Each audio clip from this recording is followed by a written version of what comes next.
أعوذ بالله السميع العليم من الشيطان الرجيم من همزه ونفخه ونفثه بسم الله الرحمن الرحيم يا أيها الذين آمنوا استعينوا بالصبر والصلاة إن الله مع الصابرين ولا تقولوا لمن يقتل في سبيل الله أموات بل أحياء ولكن لا تشعرون ولنبلونكم بشيء من الخوف والجوع ونقص من الأموال والأنفس والثمرات وبشر الصابرين الذين إذا أصابتهم مصيبة قالوا إنا لله وإنا إليه راجعون أولئك عليهم صلوات من ربهم ورحمة وأولئك هم المهتدون سبحان ربك رب العزة عما يصفون وسلام على المرسلين والحمد لله رب العالمين.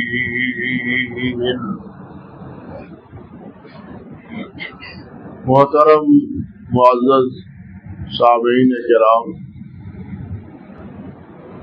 عزت مآب میری بہنوں اور بیٹیوں، اللہ رب العزت کا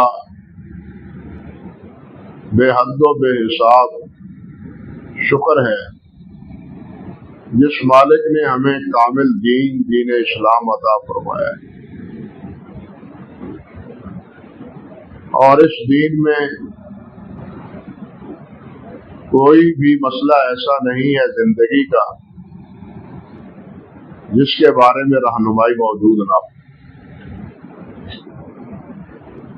وہ تو دین کامل ہی نہ رہا اگر زندگی کے معاملات میں اس کی کہیں رہنمائی نہ ملے، وہ تو ناقص دین ہوا۔ اللہ سبحانہ و تعالیٰ نے ہر مرحلے پر، ہر موقع پر اور ہر حال میں اللہ اور اللہ کے رسول صلی اللہ علیہ وسلم نے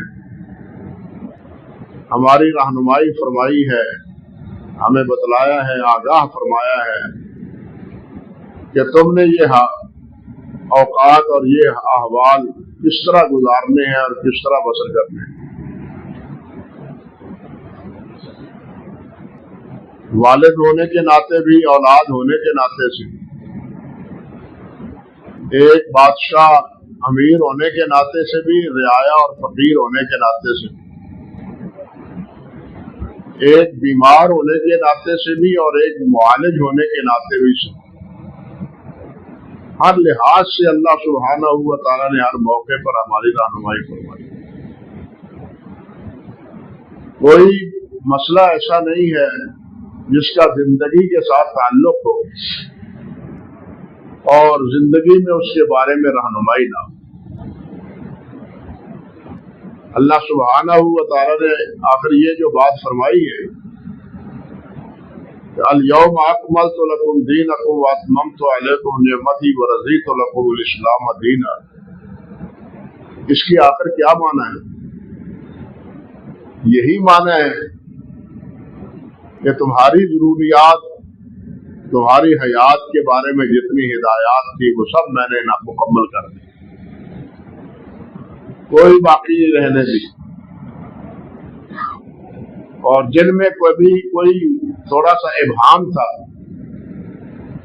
اس کی وضاحت نبی کریم حضرت محمد رسول اللہ صلی اللہ علیہ وسلم نے فرمائی، اور آپ نے یہ بات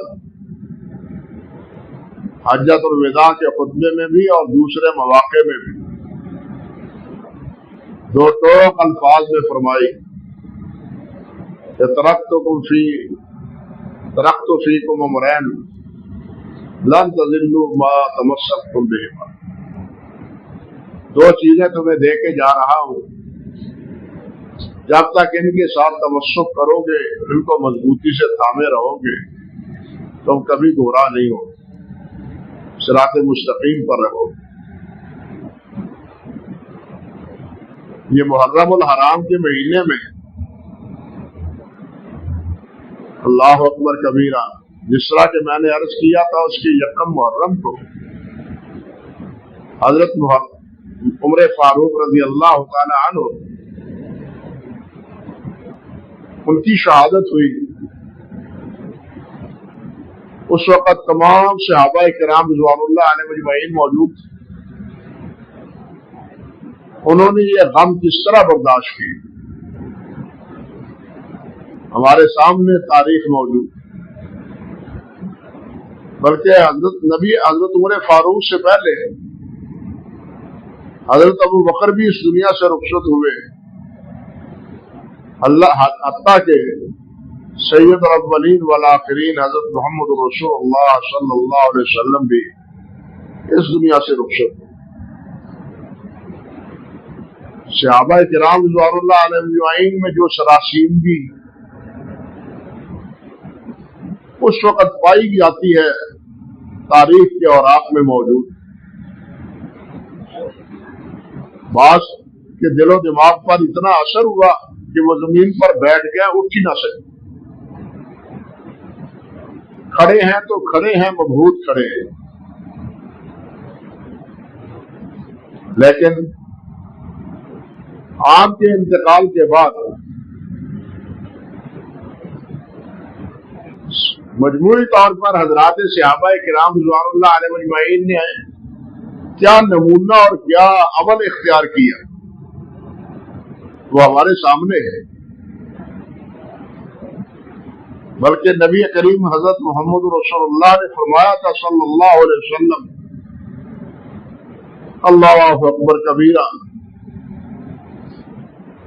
کہ جب تمہیں کوئی مصیبت پہنچے، کوئی پریشانی لاحق ہو، کسی کا کوئی عزیز اس دنیا سے رخصت ہو جائے، تو میری موت یاد کر لیا کرو، میری جدائی کا غم وہ دیکھ لیا کرو، گویا تمہارا غم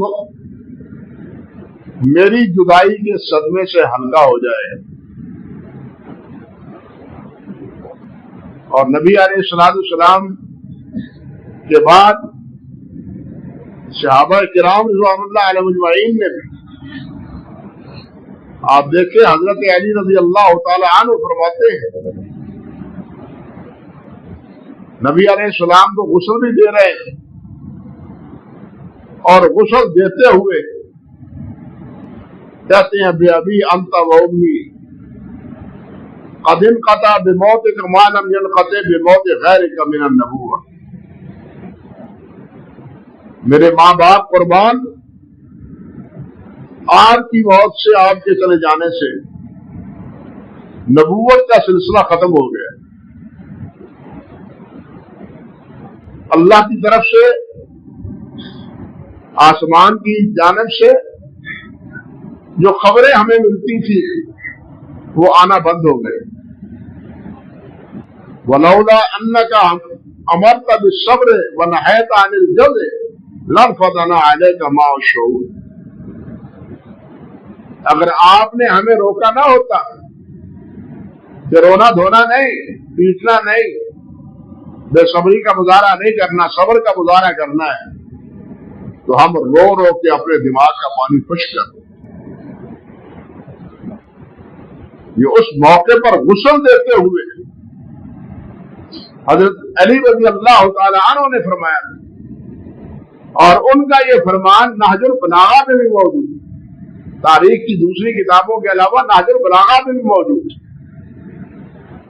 نہج البلاغہ کیا مقام وہی ہے روافض کے ہاں جو قرآن مجید کے بعد صحیح بخاری کا ہے، قرآن مجید کے بعد سب سے اہم ترین کتاب ان کے نزدیک نہج البلاغہ ہے اور پھر صحاح اربعہ ہے، جس میں نہج البلاغہ میں آپ کے خطبات اور آپ کی گفتگویں اور آپ کی باتیں ہیں۔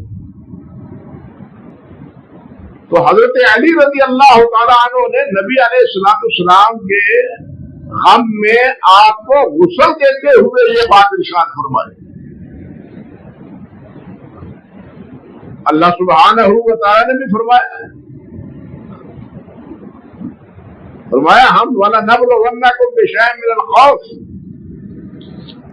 وَالْجُوعِ وَنَقْصٍ مِّنَ الْأَمْوَالِ وَالْأَنفُسِ وَالثَّمَرَاتِ، ہم آزمائیں گے تمہیں۔ یہ آزمائشیں ہیں اللہ ذو الجلال کی طرف سے، تم پر خوف طاری ہوگا، بھوک آئے گی، مال کی کمی ہوگی، جانیں جائیں گی تمہارے درختوں کے پھل جائیں گے، جانی کو نقصان بھی ہوگا، مالی نقصان بھی ہوگا، اور یہ سارے نقصان کا مقصد کیا ہے؟ نبلوکم، تمہیں آزمائیں گے۔ کیا کرتے ہو ہم تم اس وقت؟ ہماری آزمائش پر پورے اترتے ہو یا نہیں اترتے؟ ہم آزمائیں گے تمہیں، لیکن بشارت دی وبشر الصابرین، صبر کرنے والوں کو بشارت دیجیے، جو اس آزمائش میں صبر کرے گا اللہ کی اس پر رحمتیں ہوں۔ الذین اذا اصابتهم مصیبہ قالوا انا للہ وانا الیہ راجعون، جب بھی مصیبت آئے گی تو وہ یہی کہیں گے ہمارا سب کچھ اللہ کے لیے، ہمارا سب کچھ اللہ کے لیے، ہماری جان، ہماری اولاد، ہمارے مال سب اللہ کے لیے، وَإِنَّا إِلَيْهِ رَاجِعُونَ، اور ہم سب نے اللہ کی طرف جانا ہے، اللہ کی طرف لوٹنا ہے۔ یہاں کس نے بیٹھ رہنا ہے؟ نہ یہ مال ہمیشہ انسان کے پاس رہتا ہے، نہ اولاد ہمیشہ والد کے ساتھ رہتی۔ کتنے والدین ہیں جو اپنے ہاتھوں سے اپنی اولاد کو مٹی کے سپرد کر دیتے ہیں، اور کتنی خوش قسمت اولاد ہے جو اپنے ہاتھوں سے اپنے والدین کو اللہ کے سپرد کر دیتے ہیں۔ یہ اللہ نے سلسلہ قائم رکھا ہے، ہر ایک پر یہ موت کا وقت آنا ہے اور آ کے رہے گا۔ کل من علیہا فان ویبقی وجہ ربک ذو الجلال والاکرام، ہر ایک پر فنا ہے، ہر ایک نے مرنا ہے، مٹی میں جانا ہے۔ باقی رہنے والی ہستی، زندہ رہنے والی ہستی وہ اللہ وحدہ لا شریک کی ہے۔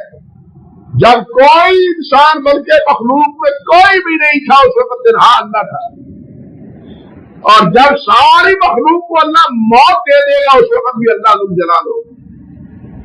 کل من علیہا فان ویبقی وجہ ربک ذو الجلال والاکرام، تیرا رب ہی جو جلال والا ہے، عظمت والا ہے، عزت والا ہے، وہی باقی رہے گا۔ باقی کی عزتیں ساری ملیا بیٹ، سارے اکرام ختم، وہ ذو الجلال بھی ہے، ذو الاکرام بھی ہے، اور وہی باقی رہے گا، باقی سب فنا ہو جائے گا۔ اور اس زندگی میں جو سب سے اچھی موت ہے وہ شہادت کی موت ہے۔ مرنا ہر ایک نے یہ سفر ختم کرنا ہے زندگی کا، اور آخرت کے سفر پر روانہ ہونا ہے۔ کوئی اس سے گریز نہیں کر سکے گا، بچ نہیں سکے گا، لیکن سب سے زیادہ اچھی موت وہ شہادت کی موت ہے۔ حتیٰ کہ سید الانبیاء حضرت محمد رسول اللہ صلی اللہ علیہ وسلم نے یہ بات ارشاد فرمائی ہے، اللہ اکبر، والذی نفس محمد بیدہ لقد ابتغوا فی سبیل اللہ فوقتن ثم انظر فوقتن ثم انظر فوقتن، مجھے اس اللہ کی قسم جس کے ہاتھ میں میری جان ہے، میں پسند کرتا ہوں کہ اللہ کی راہ میں جہاد کروں اور پھر شہید ہو جاؤں۔ اللہ مجھے پھر زندگی دے، پھر جہاد کروں، پھر شہید ہو جائے، پھر اللہ زندگی دے، پھر جہاد کروں، پھر مجھے موت آ جائے اور میں شہید ہو جاؤں۔ نبی علیہ السلام اس کی تمنا کرتے تھے، مرنے کے بعد جنت میں پہنچ جانے کے حساب والے۔ کوئی جنتی نہیں ہوگا جو دنیا میں آنے کے لیے تیار ہوگا اور اللہ سے عرض کریں گے یا اللہ مجھے دنیا میں بھیج، میں پیچھے دیکھ کے آؤں کہ پچھلے والے کیا کر رہے ہیں، کس حال میں ہے، کس طرح اپنی زندگی گزار رہے ہیں، اجازت مجھے مل جائے۔ کوئی بھی اس کی تمنا نہیں کرے گا جنت میں جانے کے بعد، مگر نبی علیہ السلام نے فرمایا کہ صرف ایک شہید ہے۔ حضرت انس سے روایت ہے ما احد يدخل الجنت يحب ان يأتي الى الدنيا، کوئی بھی نہیں ہے جو جنت میں جائے اور پھر کہے کہ مجھے دنیا میں بھیجو۔ وَإِنَّ لَهُ مَا عَلَى الْأَرْضِ مِنْ شَيْءٍ إِلَّا الشَّهِيدُ، سوائے شہید کے فَإِنَّهُ يَتَمَنَّىٰ أَن يَأْتِيَ إِلَى الدُّنْيَا، وہ کہے گا، وہ تمنا کرے گا، آرزو کرے گا کہ کاش مجھے دنیا میں دوبارہ بھیجا جائے اور میں وہاں فیقتل، وہاں قتل کیا جاؤں، شہید کیا جاؤں۔ اشرف الغالب، ایک بار نہیں، دو بار نہیں، تین بار نہیں، 10 مرتبہ گویا ہر بار شہادت کے بعد زندگی ملے اور میں پھر شہید ہو جاؤں۔ کیوں؟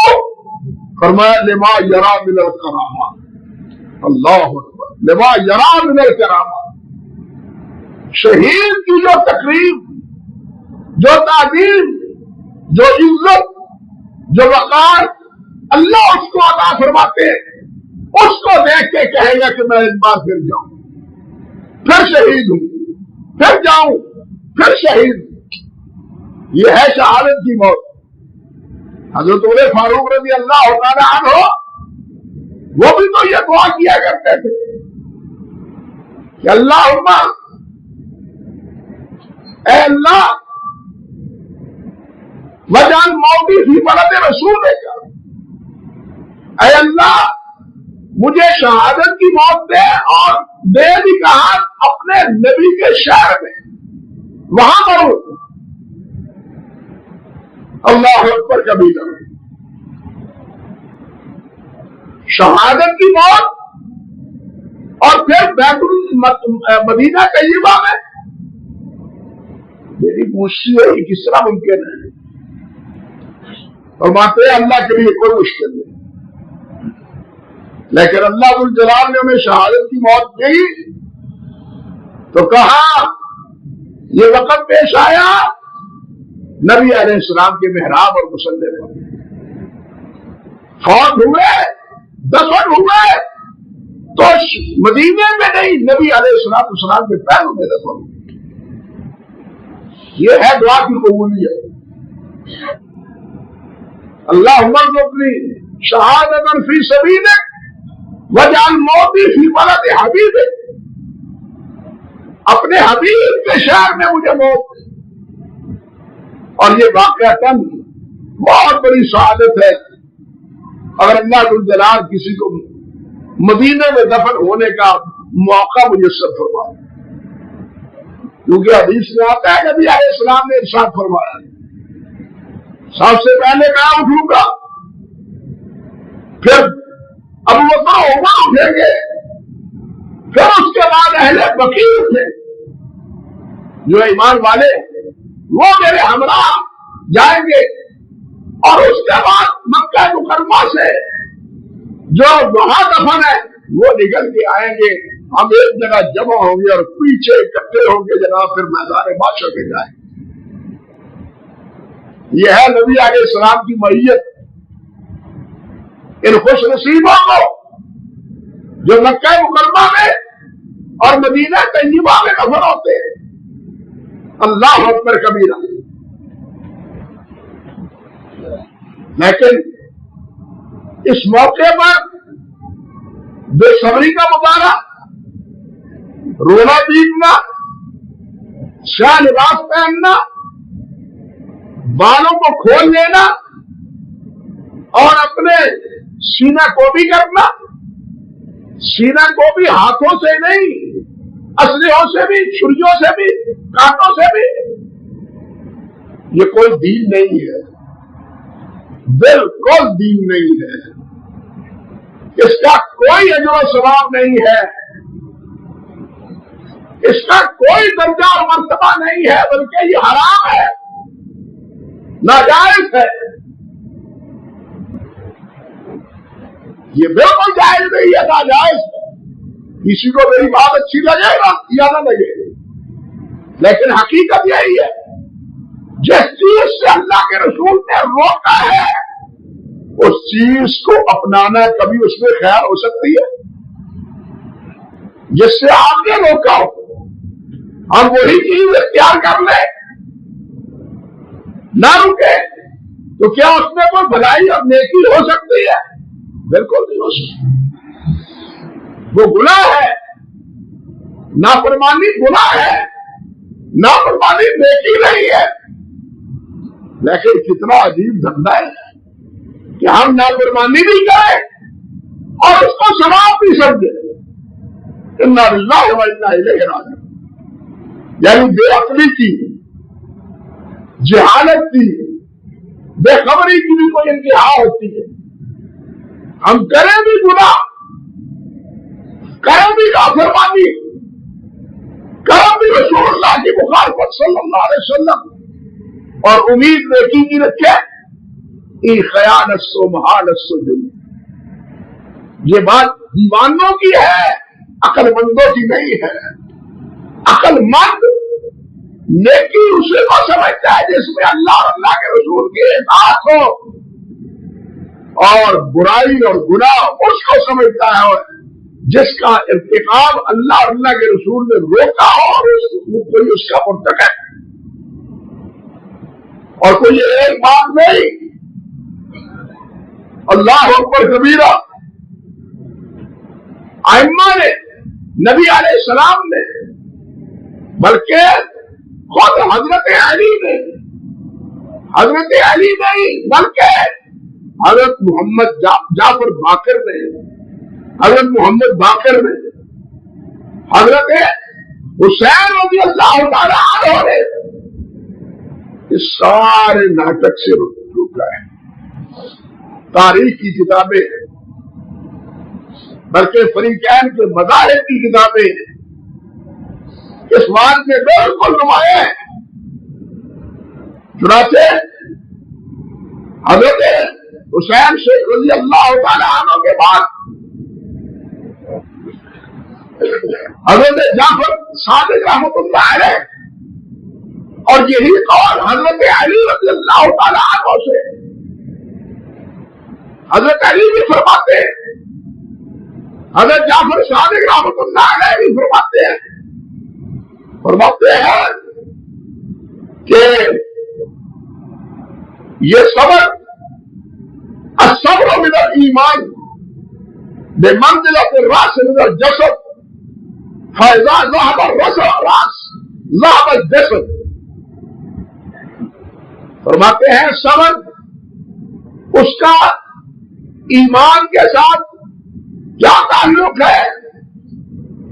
فرماتے ہیں ایمان کے ساتھ اس کا وہی تعلق ہے جو جسم کے ساتھ انسان کے سر کا ہے. صبر کا حکم اللہ ذل جلال نے ایک جگہ نہیں، 70 آیات میں صبر کا حکم اللہ ذل جلال نے دیا ہے. 70 آیات میں.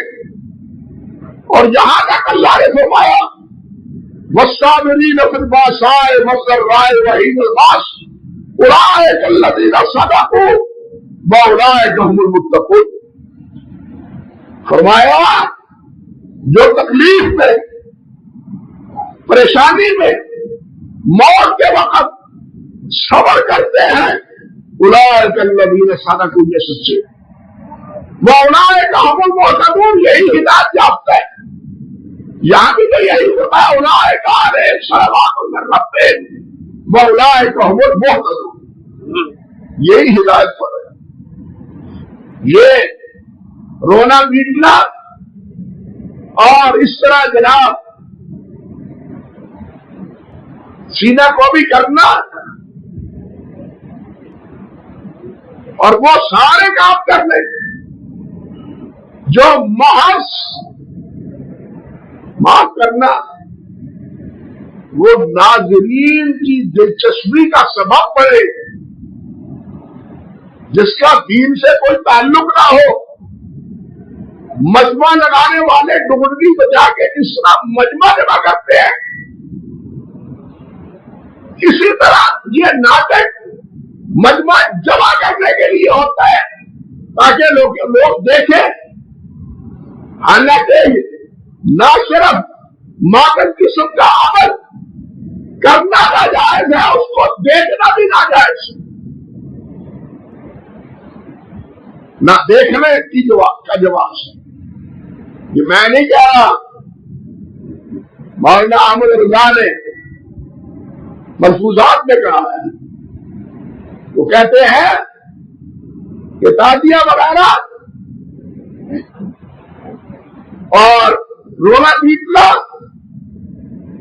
یہ سب ناجائز، اور اس کو دیکھنا یہ بھی ناجائز۔ بھائی گناہ سے عمل کو دیکھنا جائز ہے، نیکی کے عمل کو دیکھنے سے نیکی پر انسان آمادہ ہوتا ہے، برائی کو دیکھ کے تو انسان برائی پر آمادہ ہوتا ہے۔ اس لیے دیکھنے والے بھی اس گناہ میں برابر کا شریک ہے۔ اللہ کے رسول نے فرمایا من کسر صلاۃ قوم فہو منہم، جو کسی کی مجلس سے جا کے سجاتا ہے جہاں بےہودگی ہوتی ہے، جہاں خرافات ہوتی ہے، جہاں کفر ہوتا ہے، جہاں بدعات ہوتی ہے، جو ان کی مجلسوں کو جا کے سجاتا ہے تو وہ منہم کے انہی میں سے۔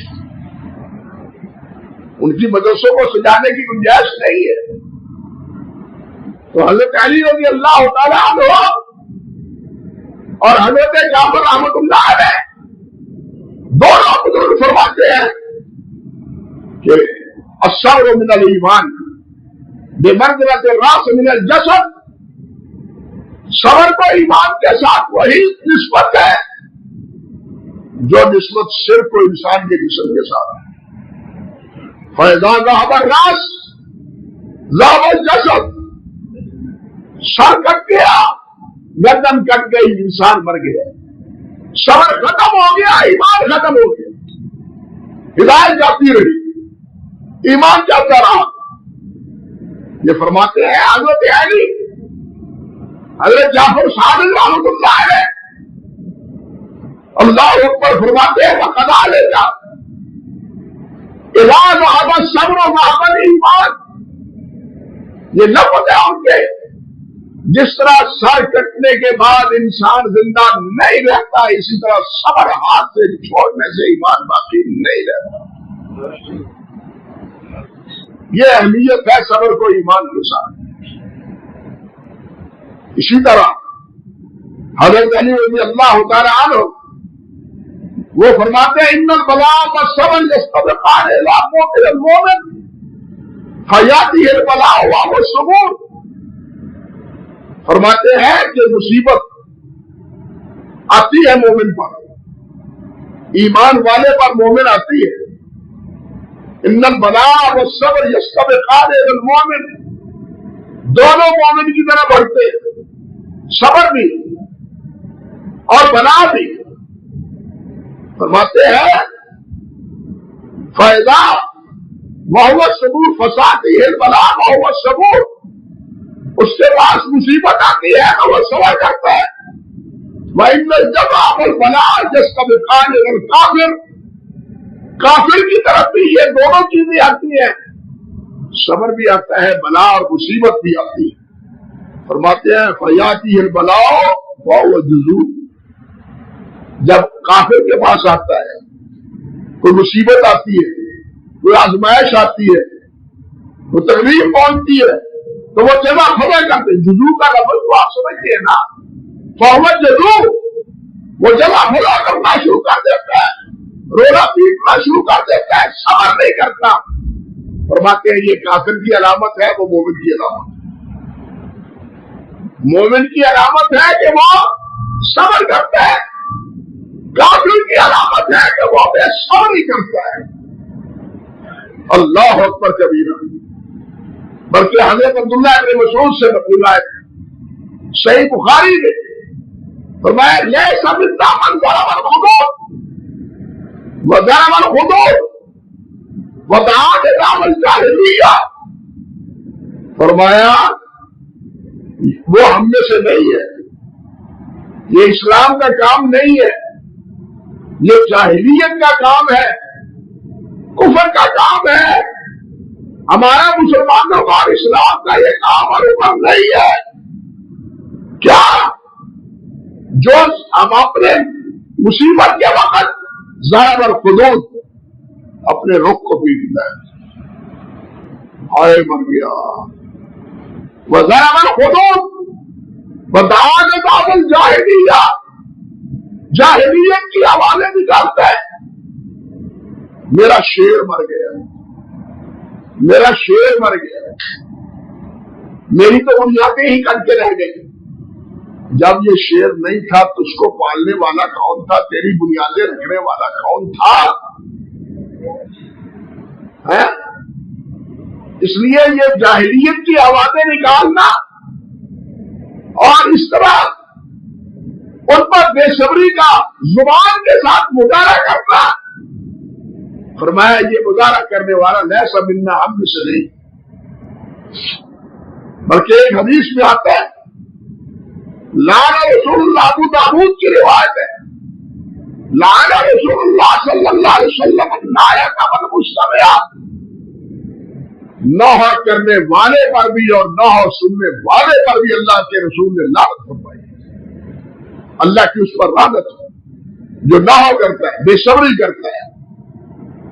حضرت علی رضی اللہ عنہ ان سے بھی یہ روایت ہے، حضرت علی فرماتے ہیں نہا رسول اللہ صلی اللہ علیہ وسلم ان النیاحۃ والاستماع الیہا، یہ دونوں یہ الفاظ فریقین کی کتابوں میں موجود ہیں، ابو داؤد میں بھی اور ادھر من لا یعذر الفقیہ میں۔ شیخ صدوق نے من لا یعذر الفقیہ میں حضرت علی کا قول ذکر کیا کہ نبی علیہ السلام نے یہ بات فرمائی، اور امام ابو داؤد نے بھی اس کو روایت کیا ہے کہ نبی علیہ السلام نے اس سے منع فرمایا۔ کیا؟ نوحہ کرنے سے بھی اور نوحہ کو سننے سے، دونوں چیزیں ممنوع ہیں۔ اللہ اکبر کبیرہ۔ بلکہ میدان کربلا میں جب مقابلہ تھا سیدنا حسین رفع اللہ درجاتہ رضی اللہ عنہ، اللہ ان پر کروڑ رحمتیں فرمائے، اور یقیناً وہ مرحوم ہے، یقیناً وہ ان پر اللہ کی رحمتیں ہیں، جن کو نبی علیہ السلام نے اپنا بیٹا کہا، جنہیں نبی علیہ السلام نے جنت کے نوجوانوں کا سردار کہا، جنہیں نبی علیہ السلام نے اپنے لیے ایک باغ کا پھول قرار دیا، کیا اس پر اللہ ذو الجلال کی رحمتیں نہیں ہیں؟ بالکل رحمتیں ہیں، وہ رحمتوں ہی کے حقدار ہے مستحق، اور جو ان کے بارے میں یاوہ گوئی کرتے ہیں وہ ان کا ایمان کے خطرے میں، وہ بھی غلط ہے، ناسبی حضرات وہ بھی غلط ہے۔ حضرت حسین رضی اللہ تعالیٰ عنہ نے میدان کربلا میں اپنی بہن سے کہا تھا، یا اختہ انی اقسمت علیک، میں تمہیں قسم دیتا ہوں، لا تشقی علی جیبا،